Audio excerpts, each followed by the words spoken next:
what you meant by that. Sure, that many... Do you believe that fornication is a form of sexual perversion? Senator, my personal views, my religious views, what I was speaking at that time were for the edification of the people that I was preaching to.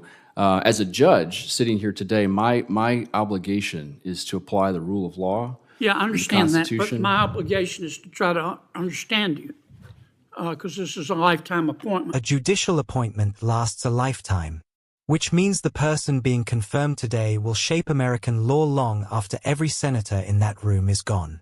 Welcome to American Hearings. Senator Kennedy is pressing a judicial nominee on past public statements and whether those views belong on a federal bench. It's a pointed exchange, and the stakes couldn't be higher. House, Senator Kennedy.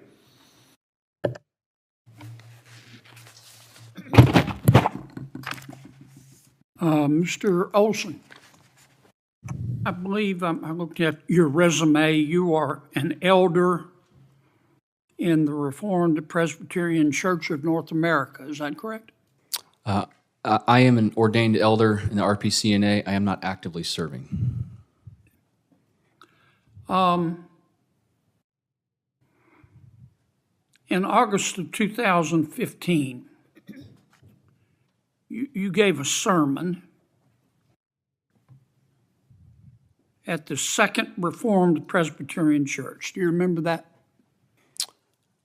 2015, I think that might have been a Sunday school lecture, but I spoke, yes.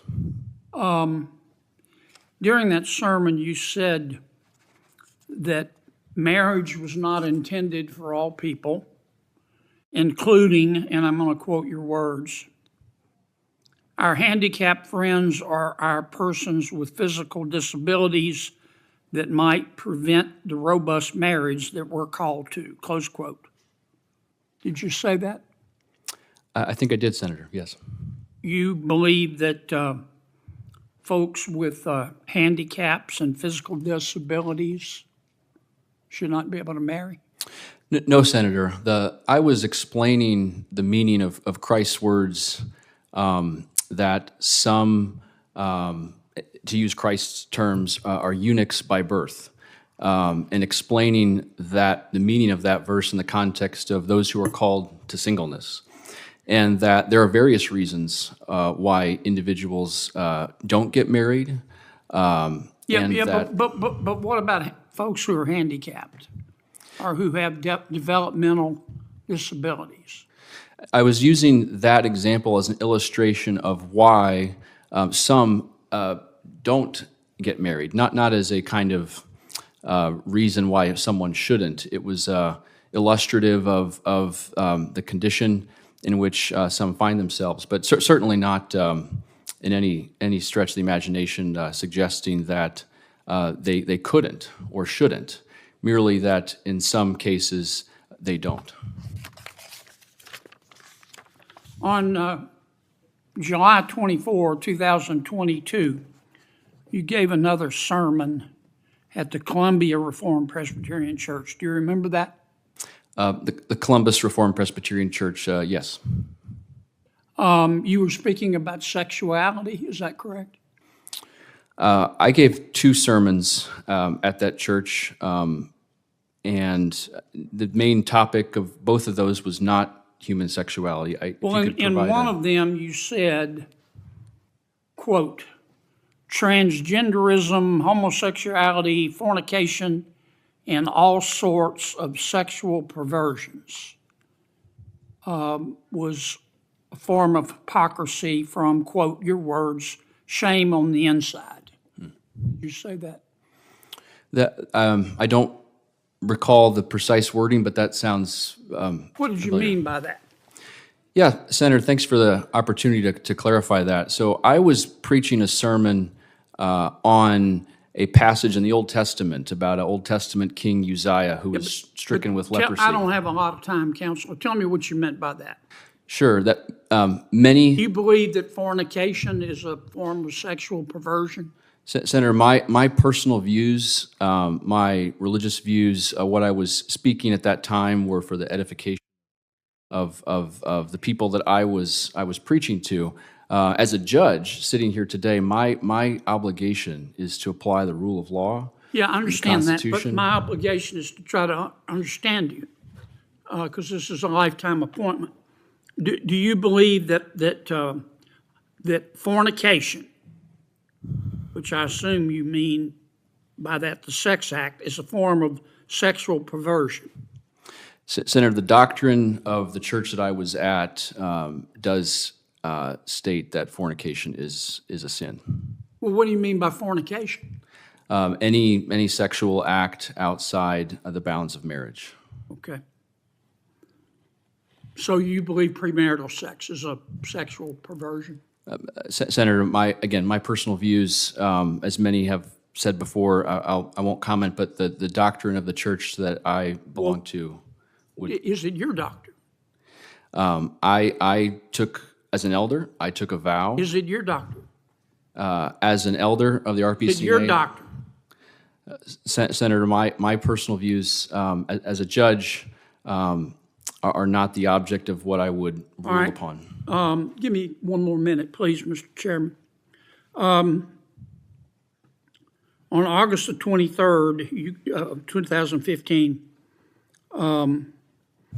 you spoke in Sunday school, and you said, quote, "I'm not saying women can't have careers. That's not what I'm saying." No, strike that. I'm reading the wrong quote. I apologize. In your talks at your Sunday school, you said that God, quote, has called wives to be subject to their husband, end quote, and to, quote, serve the good of your husband and support his calling, close quote. Did you say that? I gave a couple Sunday school lectures around that time. I don't recall the particular one, but I think I recall saying something along those lines. What did you mean by that? So in Christian marriage, as explained by the apostles, I was describing our church's understanding of what Christian marriage ought to look like. And you believe Christian marriage provides that women have to be subservient to their husbands? Senator, I think I was quoting either a passage in Ephesians or those are not my words. Those are words in the Well, you scriptures said them. that Do you believe them? Senator, I believe every word of the Bible. Okay. Thank you, Mr. Chairman. Mr. Olson, can I just follow up on that, since you raised interesting questions, but let me just ask you, you're an ordained elder. Welcome back to American Hearings. Before we get into this exchange, a framing point worth making.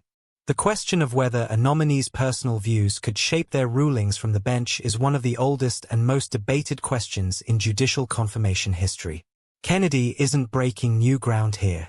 He's applying the kind of scrutiny a lifetime appointment demands. He opens with documented statements, a 2015 address, a 2022 sermon, a Sunday school lesson. 3 separate moments across multiple years. A pattern of public positions on record. This isn't random. It's preparation. Kennedy has done the reading, and is laying a deliberate timeline. The nominee works to contextualize each quote. Scriptural reference versus personal conviction. Illustrative versus prescriptive. Preaching to a congregation versus ruling from a bench. These are real distinctions, and he makes them consistently. But Kennedy keeps returning to the same pressure point. Do you believe them? Because there's a meaningful gap between what you said publicly, what your institution teaches, and what you personally hold as true. And for a lifetime appointment to the federal bench, that gap matters. The nominee's consistent pivot, as a judge, my obligation is to apply the rule of law, is standard confirmation testimony. Clean. Practiced. Expected. But Kennedy isn't fully satisfied. His final follow-up, you said them. Do you believe them? Strips away the institutional framing and asks for the person behind the robe. The lesson here is straightforward. Public statements in any forum, sermons, interviews, classrooms, build a record. And a lifetime appointment invites the full record to be opened. Whether you agree with Kennedy's line of questioning or not, the principle applies broadly. If you're going to hold and express positions publicly, prepare to own them in every room. Subscribe to American Hearings for more sharp confirmation coverage.